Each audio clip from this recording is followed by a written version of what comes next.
हर हर महादेव, जय भोलेनाथ। दोस्तों आइए जानते हैं कुछ बहुत ही महत्वपूर्ण बातों के बारे में, बहुत ही महत्वपूर्ण उपायों के बारे में, जानकारियों के बारे में।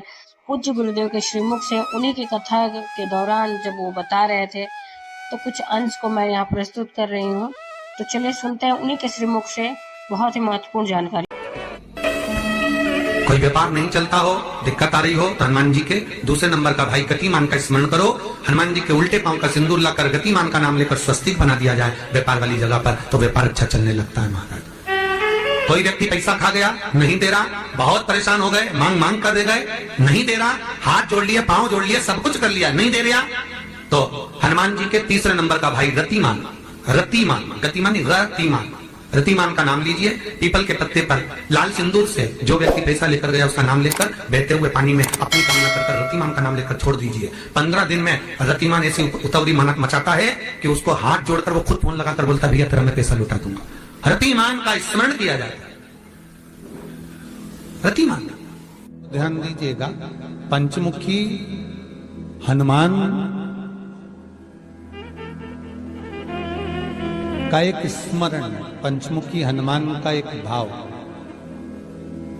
महाराज जैसे बहुत ज्यादा तकलीफ अगर व्यक्ति को हो गई है, बहुत कष्टमय जीवन चल रहा है, हार गए हर जगह से और तकलीफमय जीवन चल रहा है, तो पंचमुखी हनुमान का एक शिव महापुराण का और स्कंद पुराण का एक बड़ा सुंदर मंत्र है। उस मंत्र को आप सब एक बार हमारे साथ में बोलें। ओम नमो हनुमते रुद्र अवताराय सर्व शत्रु संहारणाय सर्व रोग हराय सर्व वशीकरणाय रामदूताय स्वाहा। बस इस मंत्र को हाथ में काली तिल लेकर, एक जौ लेकर और गूगल लेकर, थोड़ा सा उसमें गाय का घी डालकर, कंडे को या अग्नि को जलाकर इस मंत्र का 11 बार 21 बार जाप कर कर अपनी कामना कर कर छोड़ दीजिए। कैसा भी रोग हो, बीमारी हो, कष्ट हो, दुख हो, तकलीफ हो, 21 दिन के अंदर वो आनंद आना प्रारंभ कर देता है। इस मंत्र, स्कंद पुराण का, शिव महापुराण का यह मंत्र मूल पंचमुखी हनुमान सुख देंगे। और एक और चीज याद रखिए महाराज,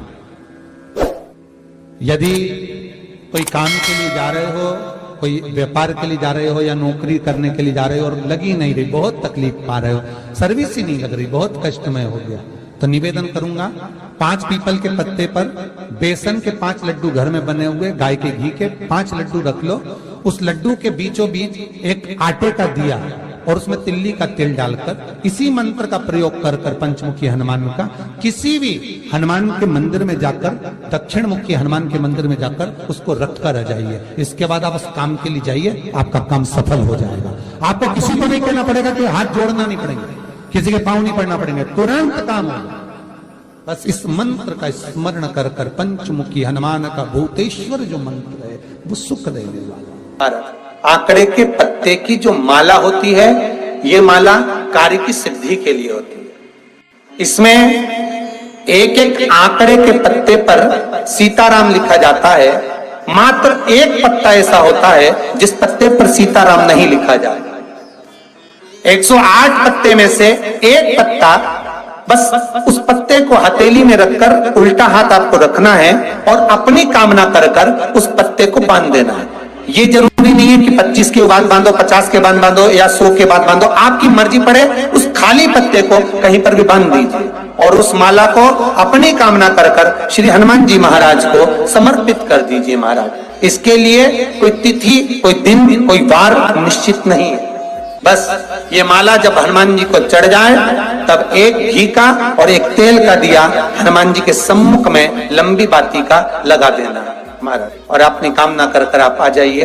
आपकी वो कामना 2.5 महीना या 3 महीना, इससे ज्यादा नहीं जाएगा, वो कामना बाबा पूरी करेगा, क्योंकि शिव और हनुमान ये सब एक ही स्वरूप है। आपको कहा था हनुमान जी 6 भाई हैं। कितने भाई हैं? 6। हनुमान, गतिमान, केतुमान, रतिमान, मतिमान से तुमान, ऐसे हनुमान जी 6 भाई। कोई व्यक्ति पैसा खा गया, नहीं दे रहा, बहुत परेशान हो गए, मांग मांग कर दे गए, नहीं दे रहा, हाथ जोड़ लिए, पांव जोड़ लिए, सब कुछ कर लिया, नहीं दे रहा, तो हनुमान जी के तीसरे नंबर का भाई रतिमान, रतिमान, गतिमान रतिमान, रतिमान का नाम लीजिए। पीपल के पत्ते पर लाल सिंदूर से जो व्यक्ति पैसा लेकर गया उसका नाम लेकर बहते हुए पानी में अपनी कामना कर रतिमान का नाम लेकर छोड़ दीजिए। 15 दिन में रतिमान ऐसी उतवदी मानत मचाता है कि उसको हाथ जोड़कर वो खुद फोन लगाकर बोलता भैया तेरा मैं पैसा लौटा दूंगा। रतिमान का स्मरण किया जाता है। रतिमान कोई व्यापार नहीं चलता हो, दिक्कत आ रही हो, हनुमान जी के दूसरे नंबर का भाई गतिमान का स्मरण करो। हनुमान जी के उल्टे पांव का सिंदूर लाकर गतिमान का नाम लेकर स्वस्तिक बना दिया जाए व्यापार वाली जगह पर, तो व्यापार अच्छा चलने लगता है। वहां घी का दिया लगाइए अगर चालीसा का पाठ कर रहे हो हनुमान जी का, और बहुत ज्यादा संकट है, बहुत ज्यादा परेशानी है, तो हनुमान चालीसा का पाठ करो तो तिल्ली के तेल का दिया लगाओ, काली तिल के तेल का दिया, तिल का तेल का दिया हनुमान जी के सामने आसन बिछाकर, बहुत तकलीफ है तो 3 पाठ प्रतिदिन करो, और एक आसन से जितने समय 9 बजे अगर आप बैठते हो पाठ करने तो 9 बजे ही बैठना है। 11 दिन तक प्रतिदिन 3 पाठ रोज करो। एक पानी का लोटा, कलश, तांबे का जल, अर्थात तांबे का लोटा हो, स्टील का लोटा हो, तुम्हारे पास जो कलश हो उसमें जल भरकर, एक सिक्का उसमें पटक कर, एक लौंग पटक कर प्लेट से ढक कर रख दो, और प्रतिदिन बस टाइम पर बैठकर पाठ करो। 11 दिन पूर्ण होंगे, जिस कामना से आपने पाठ करा है बस वो सिक्का, वो लौंग कलश में से निकाल लो, जल का आचमन करो, और जिस काम के लिए करा है वो जल उस प्रयोग में ले लो। उस प्रयोग, किसी से बात करने जाना है तो वो जल पी कर जाइए, कोई से हाथ मिलाना है तो वो सिक्का, वो लौंग अपने हाथ में रखिए, अपने साथ रखिए। कई लोग कहते हैं हम तो बहुत दिनों से हनुमान चालीसा पढ़ रहे हैं, हम बहुत समय से राम रक्षा स्तोत्र का पाठ कर रहे हैं, हम बहुत समय से ये अरे तो उसको नियम से तो करो। हनुमान चालीसा का प्रागट्य केवल एक दिल से की गई स्तुति, हनुमान जी महाराज की स्तुति, राम जी महाराज की स्तुति तुलसीदास जी ने केवल दिल से करी, केवल मन से। और ये नहीं कहते कि हनुमान चालीसा पढ़ोगे तभी भगवान, नहीं, आप दिल से अगर भगवान को पुकार लीजिए, आप दिल से पुकारो उसको, वो आए, वो प्राप्त होगा और मिलेगा। उसके मिलन में देरी नहीं हो सकती, उसके मिलने में कोई चूक नहीं हो सकती, बस मन से पुकार। चढ़ाओ एक लोटा जल। कभी कभी अगर ऐसा लगे जीवन में कि दुख बहुत ज्यादा आ गया है, बहुत तकलीफ आ गई है, तो लाल चंदन को घिसकर उस लाल चंदन का लेपन भगवान शंकर पर कर कर फिर पानी चढ़ाओ। अगर कोई संकट भारी है और निकट रहा, जैसे किसी नारी का गर्भ नहीं ठहर रहा, 15 साल हो गए, 20 साल हो गए, 25 साल, जैसे इसने लिखा एक माता ने कि 18 साल की बेटी हो गई थी पर संतान में पुत्र नहीं, तो उसने भाव से कथा सुनी। ऐसे आपके भीतर अगर 20 साल हो गए, 25 साल हो गए, 30 साल हो गए, संतान का सुखी नहीं है, लाल चंदन का लेपन बाबा भोलेनाथ पर करना प्रारंभ करो, पीठिका पर लाल चंदन का लेपन करना प्रारंभ करो, लाल चंदन से बाबा का श्रृंगार करना प्रारंभ करो। एक बेलपत्री पर लाल चंदन, दोनों पत्ती नीचे वाली, जो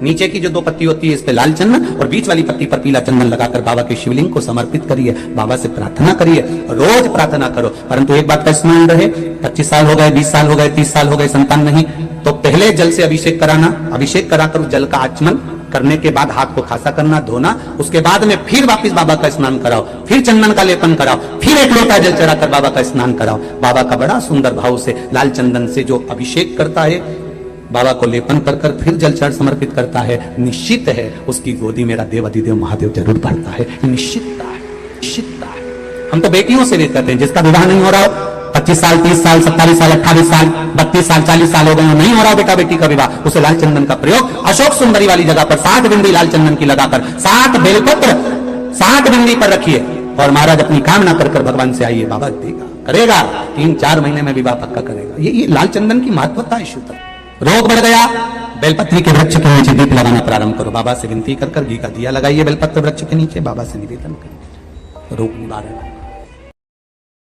तो उम्मीद करते हैं जानकारी आपको अच्छी और उपयोगी लगी होगी। अगर अच्छी और उपयोगी लगी तो एक लाइक छोटा सा अवश्य करिए।